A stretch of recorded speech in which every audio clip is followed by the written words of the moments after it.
जय श्री कृष्णा सर। आप सभी का मेरे चैनल पर स्वागत है। आइए सुनते हैं सत्यनारायण व्रत कथा। व्रत करने वाला पूर्णिमा व संक्रांति के दिन प्रातःकाल तथा संध्या काल को स्नान आदि से निवृत्त होकर पूजा स्थान में आसन पर बैठकर श्रद्धा पूर्वक श्री गणेश जी, गौरी, वरुण, विष्णु आदि सब देवताओं का ध्यान करके पूजन करें तथा संकल्प करें कि मैं सत्यनारायण स्वामी का पूजन तथा कथा श्रवण करूंगा। पुष्प हाथ में लेकर नारायण का ध्यान करें, स्तुति करें। हे भगवान, मैंने श्रद्धा पूर्वक फल, जल आदि सब सामग्रियां आपको अर्पण की है। आप इसे स्वीकार करें। मेरा आपको बारंबार नमस्कार है।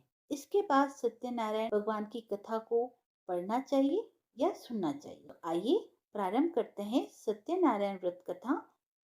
अध्याय एक समय नैमिषारण्य तीर्थ में सोनका आदि 88,000 ऋषियों ने श्री सूत जी से कहा, हे प्रभु, इस कलयुग में वेद विद्या रहित मनुष्य को प्रभु भक्ति किस प्रकार मिलेगी तथा उसका उद्धार कैसे होगा। इसीलिए हे मुनि, कोई ऐसा तप कहिए जिससे थोड़े समय में पुण्य प्राप्त होवे तथा मन वांछित फल मिले। वह कथा सुनने की हमारी इच्छा है। सर्वशास्त्र ज्ञाता श्री सूत जी बोले, हे वैष्णवों में पूज्य, आप सबने प्राणियों के हित की बात पूछी है। अब मैं उस श्रेष्ठ व्रत को आप लोगों से कहूंगा जिस व्रत को नारद जी ने लक्ष्मी नारायण से पूछा था और लक्ष्मीपति ने मुनि श्रेष्ठ नारद जी से कहा। सो ध्यान से सुनो। एक समय योगीराज नारद जी दूसरों के हित की इच्छा से अनेक लोकों में घूमते हुए मृत्यु लोक में आ पहुंचे। यहाँ अनेक योनियों में जन्मे हुए प्राय सभी मनुष्यों को अपने कर्मों द्वारा अनेकों दुखों से पीड़ित देखकर सोचा, किस यत्न के करने से निश्चय ही प्राणियों के दुखों का नाश हो सकेगा। ऐसा मन में सोचकर विष्णु लोक को गए। वहां श्वेत वर्ण और 4 भुजाओं वाले देवों के ईश नारायण को देखकर, जिनके हाथों में शंख, चक्र, गदा और पद्म थे तथा वरमाला पहने हुए थे, स्तुति करने लगे। हे भगवान, आप अत्यंत शक्ति से संपन्न हैं। मन तथा वाणी भी आपको नहीं पा सकती। आपका आदि मध्य अंत नहीं है। निर्गुण स्वरूप सृष्टि के आदि भूत व भक्तों के दुखों को नष्ट करने वाले हैं आप। आपको मैं नमस्कार करता हूँ। नारद जी के इस प्रकार की स्तुति सुनकर विष्णु भगवान बोले, हे मुनि श्रेष्ठ, आपके मन में क्या है? आपका किस काम के लिए आगमन हुआ है? निसंकोच कहिए। तब नारद मुनि बोले, मृत्यु लोक में सब मनुष्य जो अनेक योनियों में पैदा हुए हैं, अपने अपने कर्मों द्वारा अपने अपने प्रकार के दुखों से दुखी हो रहे हैं। हे नाथ, मुझ पर दया रखते हो तो बतलाइए कि उन मनुष्यों के सब दुख थोड़े से ही प्रयत्नों से कैसे दूर हो सकते हैं। श्री भगवान जी बोले, हे नारद, मनुष्यों की भलाई के लिए तुमने बहुत ही अच्छी बात पूछी है। जिस काम के करने से मनुष्य मोह से छूट जाता है, वह मैं तुम्हें कहता हूँ, सुनो। बहुत पुण्य देने वाला स्वर्ग तथा मृत्यु लोक दोनों में दुर्लभ एक उत्तम व्रत है। आज मैं प्रेमवश होकर तुमसे कहता हूँ। सत्यनारायण का यह व्रत अच्छी तरह विधि पूर्वक करके मनुष्य आयु पर्यंत यहाँ सुख भोग कर मरने पर मोक्ष को प्राप्त करता है। श्री भगवान के वचन सुनकर नारद मुनि बोले कि उस व्रत का फल क्या है, क्या विधान है और किसने यह व्रत किया है और किस दिन यह व्रत करना चाहिए, विस्तार से कहिए। भगवान बोले, दुख, शोक आदि को दूर करने वाला, धन धान्य को बढ़ाने वाला, सौभाग्य तथा संतान को देने वाला यह व्रत सब स्थानों पर विजय करने वाला है। भक्ति, संतान को देने वाला यह व्रत सब स्थानों पर विजय करने वाला है। भक्ति और श्रद्धा के साथ किसी भी दिन मनुष्य श्री सत्यनारायण की प्रातः काल के समय ब्राह्मणों और बंधुओं के साथ धर्मपरायण होकर पूजा करे। भक्ति भाव से नैवेद्य, केले का फल, घी, दूध और गेहूं का चूर्ण सवाया लेवे। गेहूं के अभाव में साठी का चूर्ण, शक्कर अथवा गुड़ ले तथा सब भक्षण योग्य पदार्थ जमा करा के भगवान को अर्पण कर देवे तथा बंधुओं सहित ब्राह्मणों को भोजन करावे। पश्चात स्वयं भोजन करे। नृत्य, गीत आदि का आचरण कर सत्यनारायण भगवान का स्मरण करते हुए समय व्यतीत करे। इस तरह व्रत करने पर मनुष्य की इच्छा निश्चय ही पूरी होती है। विशेषकर कली काल में भूमि पर यही मोक्ष का सरल उपाय है। दूसरा अध्याय। सूत जी बोले, हे ऋषियों, जिसने पहले समय में इस व्रत को किया है, उसका इतिहास कहता हूँ। ध्यान से सुनो। सुंदर काशीपुरी नगरी में एक अत्यंत निर्धर ब्राह्मण रहता था। वह भूख और प्यास से बेचैन हुआ नित्य पृथ्वी पर घूमता था। ब्राह्मणों से प्रेम करने वाले भगवान ने ब्राह्मण को दुखी देखकर बूढ़े ब्राह्मण का रूप धारण कर उसके पास जा आदर से पूछा, हे विप्र, नित्य दुखी हुआ पृथ्वी पर क्यों घूमता है? श्रेष्ठ ब्राह्मण, यह सब मुझसे कहो, मैं सुनना चाहता हूँ। ब्राह्मण बोला, मैं निर्धन ब्राह्मण हूँ, भिक्षा के लिए पृथ्वी पर फिरता हूँ। हे भगवान, यदि आप इसका उपाय जानते हो तो कृपा कर कहिए। वृद्ध ब्राह्मण बोला कि सत्यनारायण भगवान मन वांछित फल देने वाले हैं, इसीलिए हे ब्राह्मण, तू उनका पूजन कर, जिसके कारण से मनुष्य सब दुखों से मुक्त होता है। ब्राह्मण को व्रत का सारा विधान बतलाकर बूढ़े ब्राह्मण का रूप धारण करने वाले सत्यनारायण भगवान अंतर्ध्यान हो गए। जिस व्रत को वृद्ध ब्राह्मण ने बतलाया, मैं उसको करूंगा, यह निश्चय कर उसे रात में नींद भी नहीं आई। वह सवेरे उठ सत्यनारायण के व्रत का निश्चय कर भिक्षा के लिए चला। उसको भिक्षा में बहुत धन मिला, जिसे बंधु बांधवों के साथ उसने सत्यनारायण का व्रत किया। इसके करने से ब्राह्मण सब दुखों से छूटकर अनेक प्रकार की संपत्तियों से युक्त हुआ। उस समय से वह ब्राह्मण हर मास व्रत करने लगा। इस तरह सत्यनारायण भगवान के व्रत को जो करेगा, वह मनुष्य सब दुखों से छूट जाएगा। इस तरह नारद जी से नारायण का कहा हुआ यह व्रत मैंने तुमसे कहा।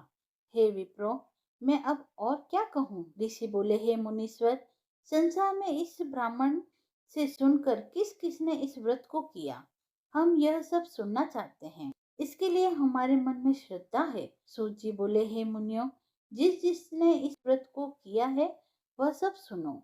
एक समय एक ब्राह्मण धन और ऐश्वर्य के अनुसार बंधु बांधवों के साथ व्रत करने को तैयार हुआ। उसी समय एक लकड़ी बेचने वाला बूढ़ा आदमी आया और बाहर लकड़ियों को रख कर ब्राह्मण के मकान में गया। प्यास से दुखी लकड़हारा उनको व्रत करते देखकर ब्राह्मण को नमस्कार कर कहने लगा कि आप यह क्या कर रहे हैं और इसके करने से क्या फल मिलता है? कृपा करके मुझसे कहिए। ब्राह्मण ने कहा, सब मनोकामनाओं को पूर्ण करने वाला यह सत्यनारायण भगवान का व्रत है। इसकी ही कृपा से मेरे यहाँ धन धान्य आदि की वृद्धि हुई है। ब्राह्मण से इस व्रत के बारे में जानकर लकड़हारा बहुत प्रसन्न हुआ। चरणामृत ले और प्रसाद खाने के बाद अपने घर गया। लकड़हारे ने अपने मन में इस प्रकार संकल्प किया कि आज नगर में लकड़ी बेचने से जो धन मिलेगा, उसी से सत्यनारायण देव का उत्तम व्रत करूंगा। यह मन में विचार कर वह बूढ़ा आदमी लकड़ियां अपने सिर पर रखकर जिस नगर में धनवान लोग रहते थे, वह ऐसे सुंदर नगर में गया। उस रोज वहां पर उसने उन लकड़ियों का दाम पहले से चौगुना मिला। तब वह बूढ़ा लकड़हारा दाम ले और अति प्रसन्न होकर पक्के केले की पूली, शक्कर, घी, दूध, दही और गेहूं का आटा इत्यादि सत्यनारायण भगवान के व्रत की कुल सामग्रियों को लेकर अपने घर आया। फिर उसने अपने भाइयों को बुलाकर विधि के साथ भगवान का पूजन और व्रत किया। उस व्रत के प्रभाव से वह बूढ़ा लकड़हारा धन, पुत्र आदि से युक्त हुआ और संसार के समस्त सुख भोग कर वैकुंठ को गया। तीसरा अध्याय। सूत जी बोले, हे श्रेष्ठ मुनियों, अब आगे की कथा कहता हूँ, सुनो। पहले समय में उल्कामुख नाम का एक बुद्धिमान राजा था। वह सत्यवक्ता और जितेंद्रिय था। प्रतिदिन देव स्थानों पर जाता तथा गरीबों को धन देकर उनके कष्ट दूर करता था। उसकी पत्नी कमल के समान मुखवाली और सती साध्वी थी। भद्रशिला नदी के तट पर उन दोनों ने श्री सत्यनारायण का व्रत किया। उस समय में वहाँ एक साधु वैश्य आया। उसके पास व्यापार के लिए बहुत सा धन था। वह नाव को किनारे पर ठहरा कर राजा के पास आ गया और राजा को व्रत करते हुए देखकर विनय के साथ पूछने लगा, हे राजन, भक्ति युक्त चित्त से यह आप क्या कर रहे हैं? मेरी सुनने की इच्छा है, सो आप यह मुझे बताइए। राजा बोला, हे साधु, अपने बांधवों के साथ पुत्र आदि की प्राप्ति के लिए यह माँ सत्यवान सत्यनारायण भगवान का व्रत व पूजन किया जा रहा है। राजा के वचन सुनकर साधु आदर से बोला, हे राजन, मुझसे इसका सब विधान कहो। मैं भी आपके कथना अनुसार इस व्रत को करूंगा। मेरी भी कोई संतान नहीं है और इससे निश्चय ही होगी। राजा से सब विधान सुन व्यापार से निवृत्त हो वह आनंद के साथ घर गया। साधु ने अपनी स्त्री से संतान देने वाले उस व्रत का समाचार सुनाया और कहा कि जब मेरी संतान होगी तब मैं इस व्रत को करूंगा। साधु ने ऐसे वचन अपनी स्त्री लीलावती से कहे। एक दिन स्त्री लीलावती सत्यनारायण भगवान की कृपा से गर्भवती हो गई तथा 10वें महीने में उसके एक सुंदर कन्या का जन्म हुआ। दिनों दिन वह इस तरह बढ़ने लगी जैसे शुक्ल पक्ष का चंद्रमा बढ़ता है। तब लीलावती मीठे शब्दों में अपने पति से कहा कि जो आपने संकल्प किया था कि भगवान का व्रत करूंगा, अब आप उसे करिए। साधु बोला, हे प्रिय, इसके विवाह पर करूंगा। इस प्रकार अपनी पत्नी को आश्वासन दे वह नगर को लौट आया। साधु ने जब नगर में सखियों के साथ अपनी पुत्री को देखा तो तुरंत दूत बुलाकर कहा कि पुत्री के वास्ते कोई सुयोग्य वर देखकर लाओ। साधु की आज्ञा पाकर दूत कंचन नगर पहुंचा और वहां पर बड़ी खोज कर देखभाल कर लड़की के लिए सुयोग्य वणिक पुत्र को ले आया। उस सुयोग्य लड़के को देखकर साधु ने अपने बंधु बांधव सहित प्रसन्न चित्त अपनी पुत्री का विवाह उनके साथ कर दिया, किंतु दुर्भाग्य से विवाह के समय भी उस व्रत को करना भूल गया। तब श्री भगवान क्रोधित हो गए और श्राप दिया कि तुम्हें दारुण दुख प्राप्त होगा। अपने कार्य में कुशल साधु बनिया जामाता सहित समुद्र के समीप स्थित रत्नपुर नगर में गया और वहां दोनों ससुर जमाई चंद्रकेतु राजा के उस नगर में व्यापार करने लगे। एक रोज भगवान सत्यनारायण की माया से प्रेरित कोई चोर राजा का धन चुरा कर भागा जा रहा था, किंतु राजा के दूतों को आता देखकर चोर ने घबराकर भागते हुए राजा के धन को वहीं चुपचाप रख दिया जहाँ वो ससुर जमाई ठहरे हुए थे। जब दूतों ने उस साधु वैश्य के पास राजा के धन को रखा देखा तो वे दोनों को बांध कर ले गए। दौड़ते हुए राजा के समीप जाकर बोले, यह दो चोर हम पकड़ कर लाए हैं, कृपया आज्ञा दें। तब राजा की आज्ञा से उनको कठोर कारावास में डाल दिया गया और उनका सब धन छीन लिया गया। सत्यनारायण भगवान के श्राप द्वारा उनकी पत्नी भी घर पर बहुत दुखी हुई और घर पर जो धन रखा था चोर उसे चुरा कर ले गई। शारीरिक व मानसिक पीड़ा तथा भूख प्यास से अति दुखित हो अन्न की चिंता में कलावती एक ब्राह्मण के घर गई। वहां उसने सत्यनारायण भगवान का व्रत होते देख फिर कथा सुनी तथा प्रसाद ग्रहण कर रात को घर आई। माता ने कलावती से कहा, हे पुत्री, अब तक कहाँ रही, वह तेरे मन में क्या है? कलावती बोली, हे माता, एक ब्राह्मण के घर से सत्यनारायण भगवान का व्रत देखा है। कन्या के वचन सुनकर लीलावती भगवान के पूजन की तैयारी करने लगी। लीलावती ने परिवार और बंधुओं सहित श्री सत्यनारायण भगवान का पूजन किया और वर मांगा कि मेरे पति और दामाद शीघ्र आ जावे। साथ ही प्रार्थना की कि हम सबका अपराध क्षमा करो। सत्यनारायण भगवान इस व्रत से संतुष्ट हो गए और राजा चंद्रकेतु को स्वप्न में दर्शन देकर कहा, हे राजन, दोनों वैश्यों को प्रातः काल में ही छोड़ दो और उनका सब धन दो, नहीं तो मैं तुम्हारा धन, राज्य, पुत्र आदि सब नष्ट कर दूंगा। राजा से ऐसे वचन कहकर भगवान अंतर्ध्यान हो गए। प्रातःकाल राजा चंद्रकेतु ने सभा में अपना स्वप्न सुनाया, फिर दोनों वर्ण कैद से मुक्त कर सभा में बुलाया। दोनों ने आते ही राजा को नमस्कार किया। राजा मीठे वचनों से बोला, हे महानुभाव, भाविवश ऐसा कठिन दुख प्राप्त हुआ है, अब तुम्हें कोई भय नहीं। ऐसा कहकर राजा ने उनको नए नए वस्त्र आभूषण पहनाए तथा उनका जितना धन लिया था उसे दुगुना धन देकर आदर सहित विदा किया। दोनों वैसे अपने घर को चल दिए। चौथा अध्याय। सूत जी बोले, वैसे ने मंगलाचार करके यात्रा आरंभ की और अपने नगर को चला। उसके थोड़ी दूर निकलने पर दंडी वेशधारी सत्यनारायण ने उनसे पूछा, हे साधु, तेरे नाम में क्या है? अभिमानी वर्णिक हंसता हुआ बोला, हे दंडी, आप क्यों पूछते हो? क्या धन लेने की इच्छा है? मेरे नाम में तो बेल और पत्ते भरे हैं। वैसे का कठोर वचन सुनकर भगवान ने कहा, तुम्हारा वचन सत्य हो। दंडी ऐसा कहकर वहां से दूर चले गए और कुछ दूर जाकर समुद्र के किनारे बैठ गए।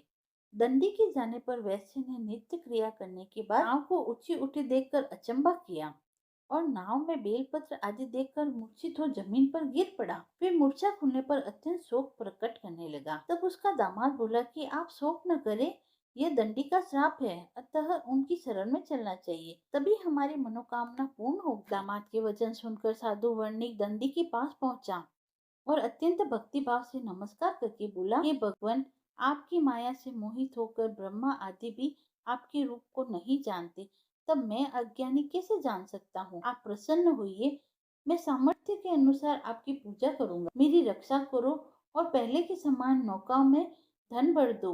उसके भक्ति युक्त वचन सुनकर भगवान प्रसन्न हो उसकी इच्छा अनुसार वर देकर अंतर्ध्यान हो गई। तब उन्होंने नाव पर आकर देखा नाव धन से परिपूर्ण है।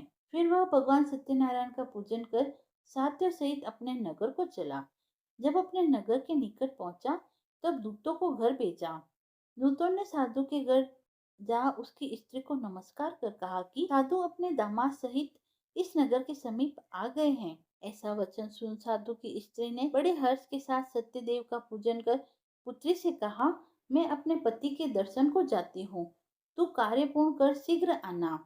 माता के ऐसे वचन सुनकर कलावती प्रसाद छोड़कर पति के पास गई। प्रसाद की अवज्ञा के कारण सत्यदेव ने रुष्ट हो उसके पति को नाव सहित पानी में डुबो दिया। कलावती अपने पति को न देखकर रोती हुई जमीन पर गिर गई। इस तरह नौका को डूबा हुआ तथा कन्या को रोता हुआ देख साधु दुखी होने लगा और बोला, हे प्रभु, मुझसे या मेरे परिवार से जो भी भूल हुई है उसे क्षमा करो। उनके दीन वचन सुनकर सत्यदेव प्रसन्न हो गए और आकाशवाणी हुई कि हे साधु, तेरी कन्या मेरे प्रसाद को छोड़कर आई है, इसीलिए उसका पति अदृश्य हुआ है। यदि वह घर जाकर प्रसाद खाकर लौटे तो इसे पति अवश्य मिलेगा। ऐसी आकाशवाणी सुनकर कलावती ने घर पहुंचकर प्रसाद खाया, फिर आकर पति के दर्शन किए। तत्पश्चात साधु ने बंधु बांधवों सहित सत्यदेव का विधि पूर्वक पूजन किया। उस दिन से वह प्रत्येक पूर्णिमा को सत्यनारायण भगवान का पूजन तथा कथा करने लगा। फिर इस लोक का सुख भोग कर अंत में स्वर्ग लोक को गया। 5वां अध्याय। सूची बोले, हे ऋषियों, मैं और भी कथा कहता हूँ, सुनो। प्रजा पालन में लीन तुंगध्वज नाम का एक राजा था। उसने भी भगवान का प्रसाद त्याग कर बहुत दुख पाया। एक समय वन में जाकर वन्य पशुओं को मारकर बड़ के नीचे आया। वहां उसने ग्वालों को भक्ति भाव से बांधवों सहित सत्यनारायण का पूजन करते देखा। राजा देखकर भी अभिमानवश वहां नहीं गया और न ही नमस्कार किया। जब ग्वालों ने भगवान का प्रसाद उसके सामने रखा तो वह प्रसाद को त्याग कर अपनी सुंदर नगरी को चला। वहीं उसने अपना सब कुछ नष्ट पाया तो वह जान गया कि यह सब भगवान ने ही किया है। तब वह विश्वास कर ग्वालों के समीप गया और विधि पूर्वक पूजन कर प्रसाद खाया तो सत्यदेव की कृपा से पहले जैसा था वैसा ही हो गया। फिर दीर्घ काल तक सुख भोग कर मरने पर स्वर्ग लोक को गया।